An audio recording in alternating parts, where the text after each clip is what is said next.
G'day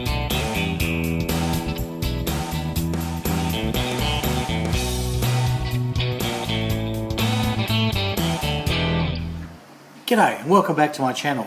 Now, in the spirit of getting things bloody finished that's sitting on my bench, I better get back to this little French FT-17 because it's been a while since I've done any work to it. And there's no excuse, it's nearly done. I mean, you know, I've got basically all the colours on. I weathered those track links in the last video. She's all ready to go. I've just basically got to glue it together and do the final sort of washing and mud effects and that sort of thing. So let's get that done in this video. Now, what I need to do first is we'll do a bit of disassembly here because I want to do something I've been dying to do ever since we sealed her up ready for paint. And look at that, the thing falls to bits when you don't want it to be. And the second you actually want to pull it apart, those two have decided to mate for life. There you go. Right, so those are all finished. So still pretty happy with this colour scheme. In fact, they sort of sat there on my in my little painting box. I have a little box to stop dust and shit and crap and everything getting on my models while I'm painting them, they're drying. So it's been sitting there and I've been admiring it for months now. So I think it's been nearly 6 months. It has been a while. Now, one thing I wanted to do was open up the interior, and one of the tricks I did was to not cement in, but use some double-sided tape and a little bit of white glue so that I could hopefully remove that once everything was sprayed and, you know, finished. And the theory being then that little hatches and everything should now pop open. That's the theory. It sometimes works. So let's see what we got here. There we go. That one's off. That one seems to be well and truly painted in. Oh, there we go. That one's even hinging nicely on that paint because that one there was spray, that one was hand painted. So actually that's good. So I'll be able to now position that. A little bit of, well, there's a bit of a run inside, but we'll paint over that. I can touch that up. So I'll be able to now position that so it's open, and I'll just do a little bit of weathering and washing around there, and I'll be able to see inside my turret. So that wasn't too bad. Now the big one is, will we see that lovely bit of detail? Because remember, down in there there's a whole lot of detail, and I again used my little Tamiya tape method, tape it in, build it up. A few little parts had actually fallen out while we were doing all the painting, so pushing the inside is usually the safest. Give it a little bit of a nudge, see if that'll it wants to move. Okay, you don't want to force it too much, otherwise something might snap. Seems everywhere I've done the hand painting, that's kind of sealed it up more than the airbrushing. So there's a thing, if you've just airbrushed, it might be easier. So what I might need to do is just encourage it by running the X-Acto along where that paint has actually created a lovely little glue line. Wow. There we go. There we have it. And again, because there's actually paint on the hinges, they're so there, yeah, that one's open. Now I might stop the tape and do these off camera. We'll see. We'll see how we go, as it could be a bit of a swearing fest. So what I'll do is, having learned now that there's a possibility that the hand painting tends to, actually I won't do that one because that's a hinge line. I won't do that one. So really, probably only there. I'm only lightly scoring, just in case, breaking the bead if there's any paint. There doesn't seem to be any there. Alright, well we should be able to hopefully get in. And that droning noise, if you can hear it in the background, that's not my stomach rumbling from one of my curries. No, the temperatures have been pretty horrendous here lately, and what I've got is I've got the air conditioner on fairly early. It's 7 AM, but it's already so bloody hot. I've had to put the aircon on. I was up at well, Bass the cat had me up at 3. At 4 o'clock I decided, oh, I better crawl out of bed. and I checked it was already 24, which is like 75 degrees Fahrenheit, with 75% humidity. It is a heat wave here. Absolutely, and I mean, we didn't really have spring. We went straight into summer after winter this year. It's just been hot, hot, hot. Alright, this is going to require a little bit of off-camera coaxing. So we'll take a little break here, and then I'll get into this little contraption and I'll pop those open, because you really have to have your wits about you, and it's a bit harder than iPad in your face. There we have it. Once the iPad was out the way and I actually said what I was doing, and I found my bloody proper reading glasses, my extra strong ones, we could pop those open. They came open fairly easily, and there you are. Now probably the reason they're a bit stiffer than has happened to me in the past is I've left this so long with the paint to really cure. Because normally I would let the paint set and then be pretty well ready within days or even a week to pop it open. And I've never really had that much drama. Usually the paint's still quite elastic. But there you go, still can do it even months, years later. As I said, all I do is score a little bit. And the scoring, even if that scratched the plastic, it's not going to be a problem, because those kind of edges, where I ran the X-Acto knife, that's where you're going to have chipping anyway. So I'm going to be putting chipping all around there, not a problem at all. You don't damage your model. So don't be scared about doing that. But anyhow, there we go. What you can see of it, because it's pretty buttoned up now. I might open that top flap a bit more.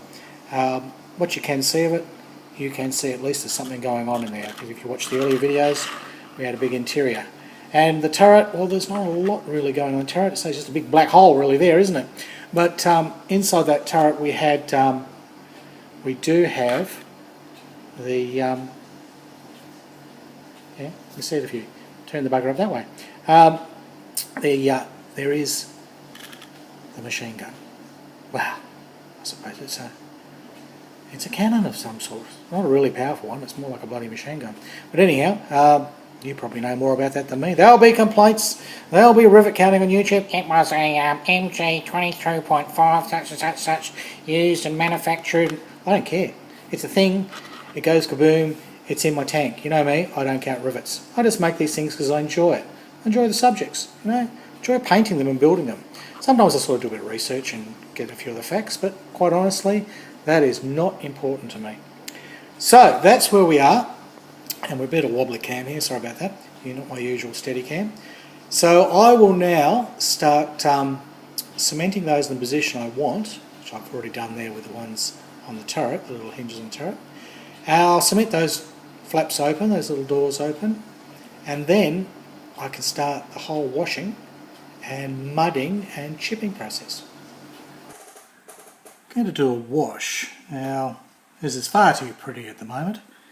It's a nice little colour scheme, but let's face it, these tanks were not that shiny. Well, if I was doing a museum piece maybe. So what I've done here is I've mixed a half and half. I've got here, this is an ammo wig. Ammo wig? The ammo wig. Yes, old Mick James wig. No, this is ammo Mick dark brown, and then I've just added basically just enamel thinner, just what I had, which was Tammy one. In my little receptacle, which has a T on it, so I remember it's thinner. And I've already gloss coated this. I'd done that some time ago, and I'm leaving the tracks on because basically everything I do from now on I do with the tracks on. So any mud chipping, everything, I want to see how it's going to look basically with my tracks there. I'll try not to mess up the tracks too much, but basically all I'm going to do now, this is, I used to call it a pin wash, but apparently it isn't. Right? It's probably closer to a sludge wash. It's just my wash. I just give everything a going over,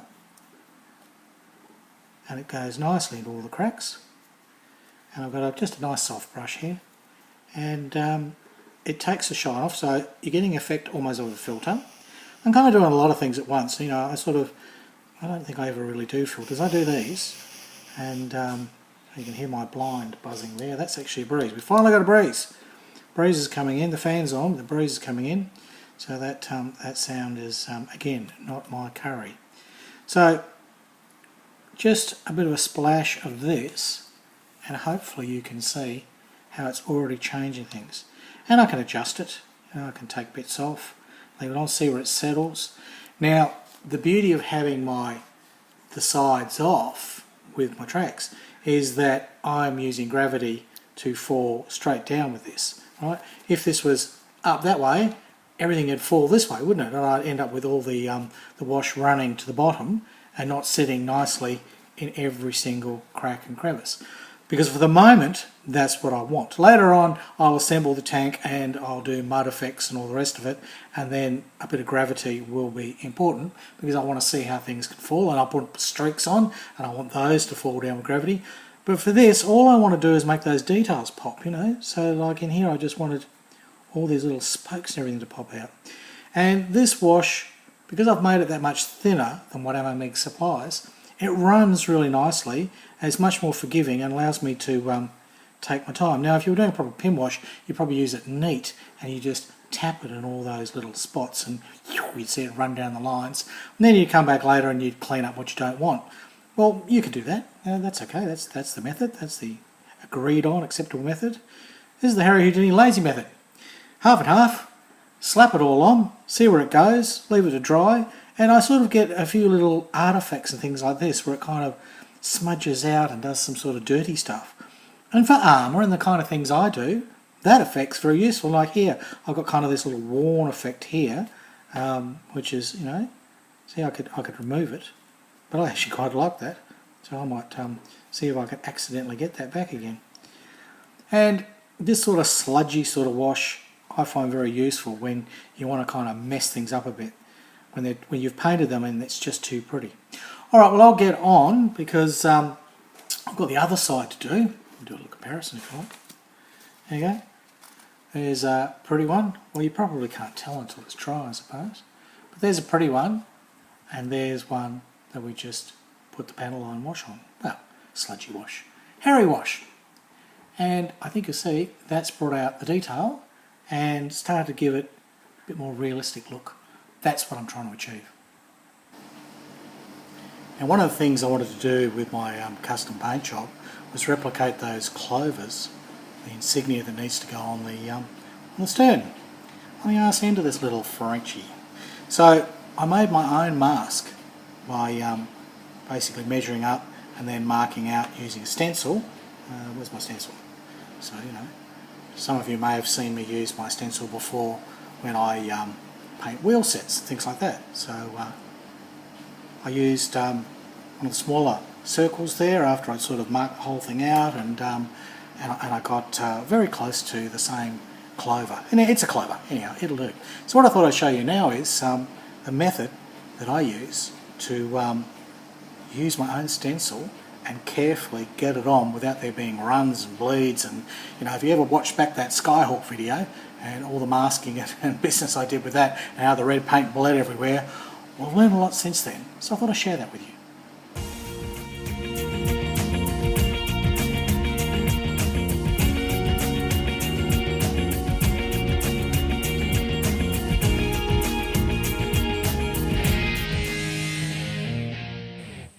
Here we go. It's really starting to come together now. I've assembled all the sub-assemblies, cemented them all together, so she's fully formed, and it's looking good now with her clover leaves on. So it really is coming together. It's nearly there. I mean, that's not bad as it is, but I'll just add a little more.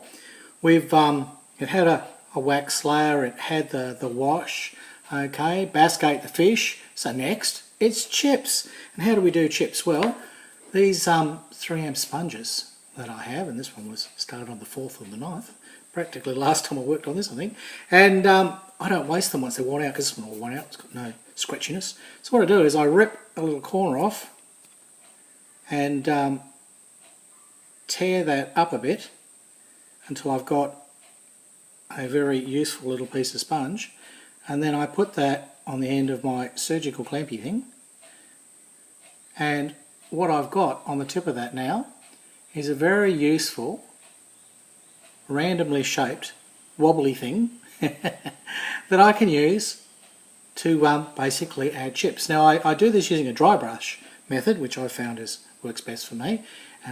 Least amount of paint that I can fling on anything the best, because I usually make a bloody god-awful mess of everything. So I'll dip this in my paint, and then I'll get rid of most of it, so I've pretty well got a dry brushy sponge, and then I'll tap it on all the edges and anywhere I think that chipping would have occurred. So, without further ado, we've had the fish, let's eat the chips.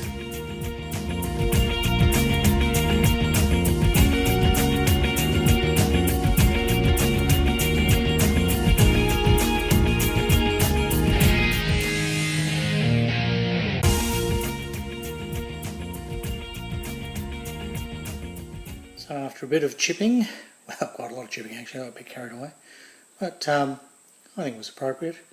A little bit of mud, I didn't really flick that much mud on it because mine's not that muddy. It's been running around the savannah a bit. It's a Belgium tank. It just went back a waffle all the time, never got really muddy. Well, there is mud on it. I've used the toothbrush method, which you can see in my video on how to apply mud. And I thought I'd better stop there. Well, I may choose to add some more later, but for the purposes of this video, that's it. I'm stopping there. It's chipped, it's washed, it's waxed, it's had everything and basket the fish, which is what I set out to do. So that's my video series finished for the FT-17. Oh, unless I go crazy and I decide to do the diorama that comes with the kit, the sort of a trench and all the rest of it, then I would have to add some more mud. But for the moment, that's it. She's done.